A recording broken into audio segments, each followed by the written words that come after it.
Okay, y'all. If you haven't already, go to jennifercoble.com/meal planning toolkit to download your free meal planning toolkit resource that I personally use in my own life. And also, today, you're going to hear a little reminiscing about my childhood. I know, y'all. I know. And then we're also going to talk about some grocery store hacks. So, get your meal planning toolkit, get excited, get ready to plan.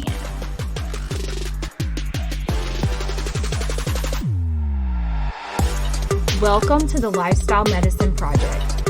If you're ready to finally commit to lifelong health, feeling better, and improving your mental and physical health for good, you're in the right place. Hey, I'm Jennifer Coble, a nurse practitioner, certified functional medicine practitioner, boy mom to 3, and wife.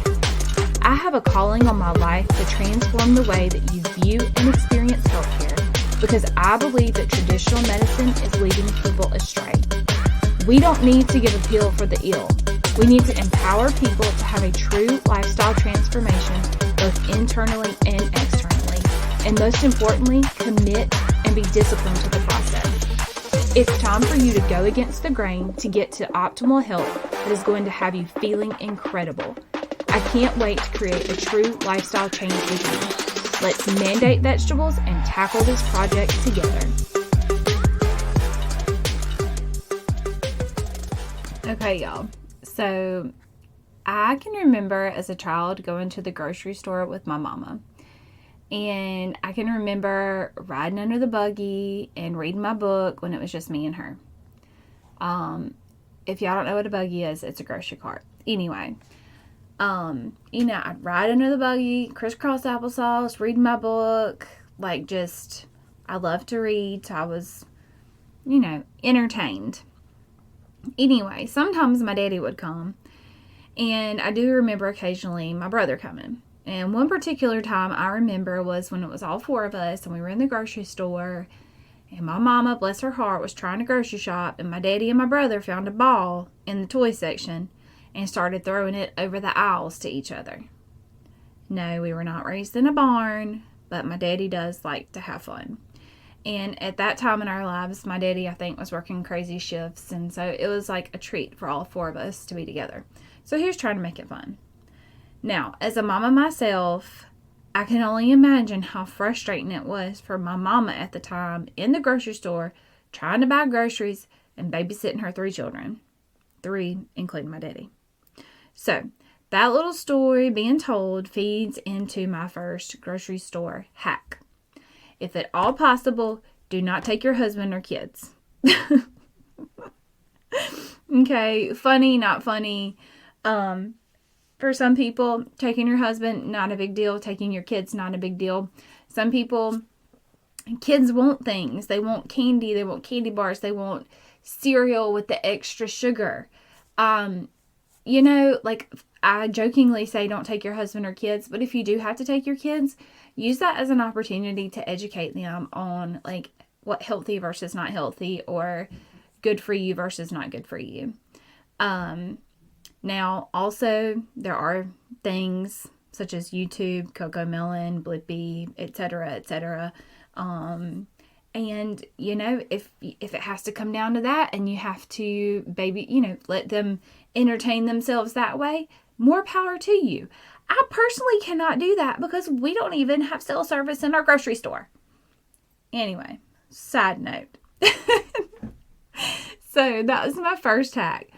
If at all possible, don't take your husband, don't take your kids, but if you do, make it an educational opportunity if you can. All right, second, do not go to the grocery store hungry. Need I say more? Okay, I'll elaborate. Don't go to the grocery store hungry because the Snickers bars will call to you. The pre-made foods will call to you. The things that are probably not the best food choices will call your name. And they'll magically end up in your buggy. So, try not to go to the grocery store hungry. If you just have a bar in your car or a handful of nuts, try to eat those before you go. so that you don't go hungry, you don't drive up your grocery bill, and you don't bring home crap.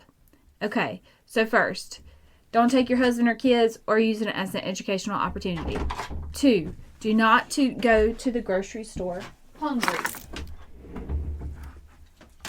3, take your list. Up to this point, you have written down what's going on for the week, planned your dinners, and created a meal. Now, do not abandon the plan. You made the plan. Now let's execute the plan. Okay, the plan. One day, y'all will talk about Leonard Snart's thought process about plans.